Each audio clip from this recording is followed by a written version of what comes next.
Are you hungry? Where'd he go?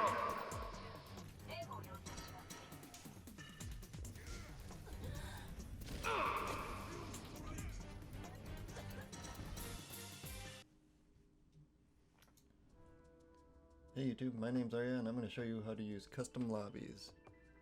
But first of all, what are custom lobbies and what is the workshop? So first of all, we got to access it. You click on play and then you just go to game browser on the right. And this should take you all the game lobbies that people are hosting. If you remember those old CSGO, TF2 community server browsers where you can just click on other people's servers and they'd have all sorts of game modes, this is essentially that. But yeah, these are all the lobbies that people are hosting right now. If you want to see more, you can right click on it. Like for example, 6v6, doesn't say much. Well, that's what it is, 6v6, nothing special. Nothing special from the workshop. But if you go to something like this, it has a little maze. Bastion's maze, it has a little description here. And it tells you a little bit about it, it tells you what's different. But there are some funky stuff you can do with the workshop, but I'll go into that in a little bit. You can organize it.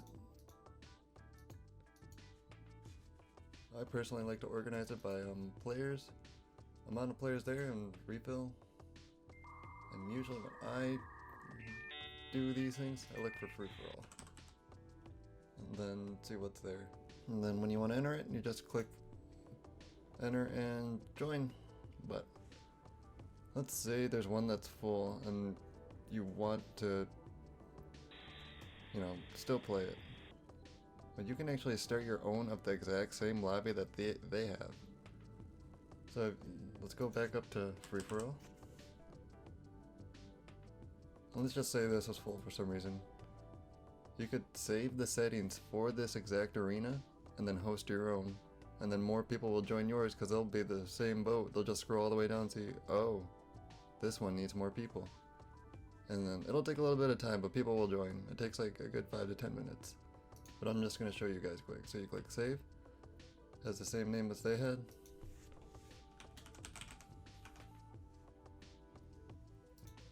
If you want to make a lobby, you go play, game browser.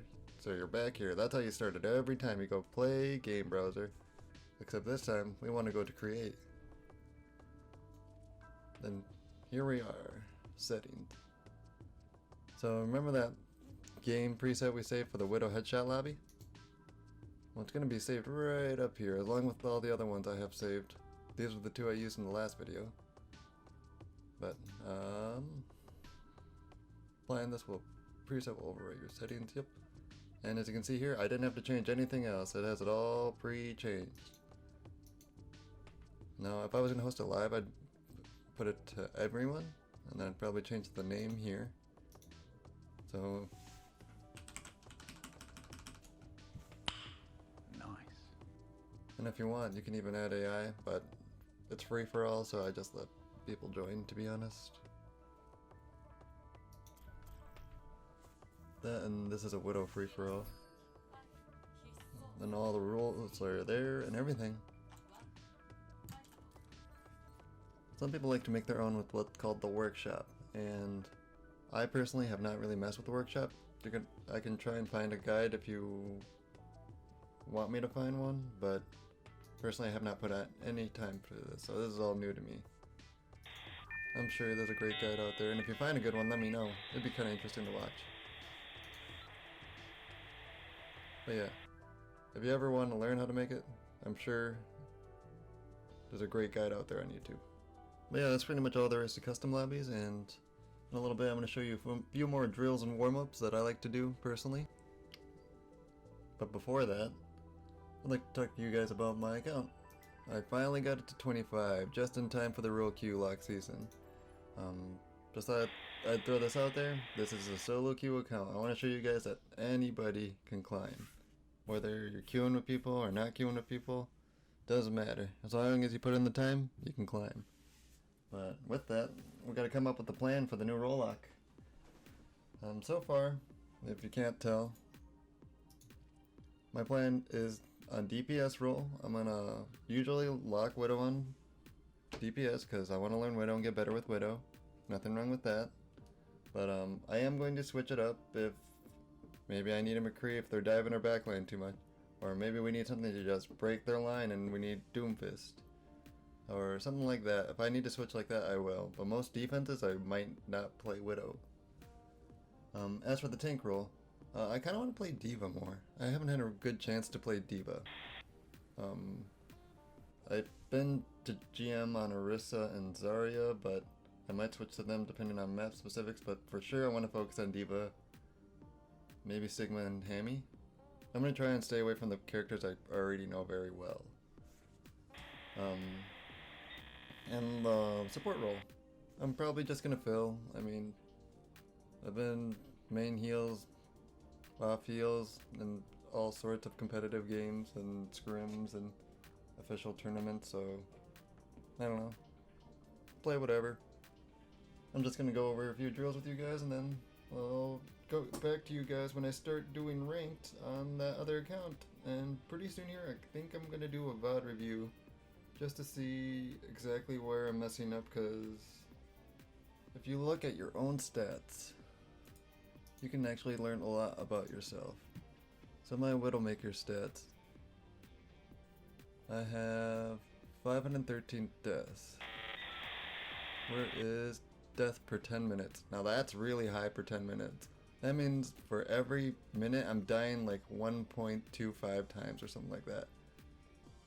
Or more like 1.17 times. But you get my point. I shouldn't be dying like 1 time a minute. Now with that, that's also because I'm taking super aggressive angles. If I'm playing like super hardcore with the team, I'll probably be taking the back line, trying to kite. But if I'm going in with like dive comps, jump shots, jumping in. Also, there was a lot of hand-eye coordination that I've been learning, so that number will slowly go down over time, but a lot of it can be fixed with positioning. So I need to find out what's going on there. Let's see, anything else here that is pertinent? The thing about these stats of accuracy, that it's all going to be very skewed, especially now that it's going to be 2-2-2. And here, yeah, I'm going to go over some drills with the custom lobbies and how to input those codes again, and then I'll see you guys in a bit. Alright, let's say you've been looking around on the internet and you finally found an aim trainer that you want to try. Shoutouts to PMA Jellies, by the way. He makes some of the best aim trainers and workshop stuff. But what you do is you take the code that they provide with you. I'll put a link to this video in the description. So once you found your video and you found your code, you're gonna want to go to settings, and there's this little button over here. This is the import code button. You just copy paste straight from the video, and then it'll have all the settings. Now, some people like to try it before they save it, but I always save it just in case, and then if I don't like it, I'll delete it later. Naming it PMA Jellies aiming thing.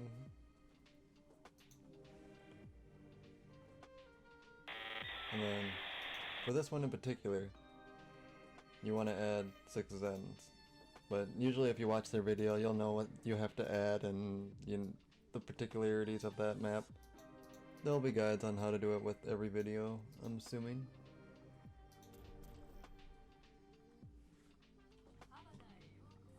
And you just launch it. And then if you didn't save it or forgot to save it, you can always just press escape, show lobby, and you're back here. Just remember, if you make any settings, restart the match. But if you're in a huge lobby of free-for-all, a lot of people don't like it when you restart a match, so just be ready for that. But yeah, if you ever forgot to save it, you just go to the settings and save. If you ever want to just share it with your friend, there's a button for that too, right next to it, share code. Or if you make something awesome and want to show us, you can share it like this too. As you can see, there's a bunch of Zens. And they just keep respawning. And you can make them move in different positions by using this command wall here. And you just kind of use the interact button. So 10 meters, they all stand on the 10-meter line. And vice versa, you know. It does what you expect them to do.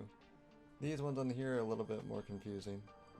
Like for threats, this is a fun mini game. They just come at you and you gain HP as you kill them and shoot them. But if they reach the line that you're standing on, but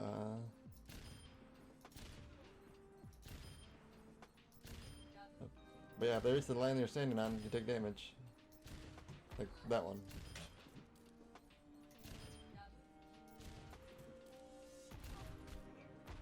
And then once you die, you just respawn there and the game's over. But yeah, that's threats. That's one of my favorite ones. Chasing, let me get McCree out. They kind of just walk back and forth, but it's like multiple waves of like good warm-ups.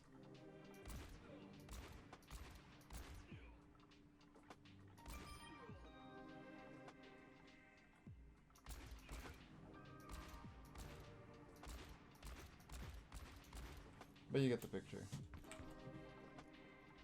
I forgot to mention this in the video, but if you're ever stuck in the game or there's something really glitchy, just restart the match and it usually fixes it.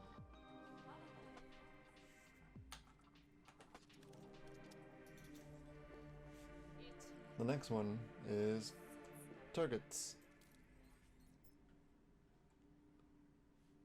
For this one, just like the Zen training that I showed you guys in that hero card map in my last video,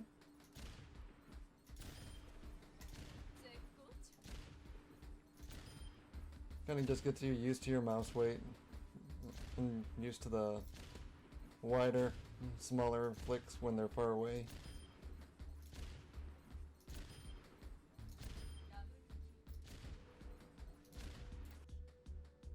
And the last one is kills, and if I remember right, this one is just get the most amount of kills in the given amount of time, which is 30 seconds. You done already? Thank you for watching. Please like, comment, subscribe. Tell me what you guys think. Tell me what you guys want to know. I want to see how you guys are going to do in this new rank season. Follow me at Aryahungry XD on Instagram. I'll be posting a lot more clips there. I also have a Twitch, twitch.com/Aryahungry. I'm going to start streaming soon once I figure out this whole time situation. But yeah, in the meantime, here's all the highlight reels from when I was leveling up and learning to start walking and shooting. And yeah, enjoy.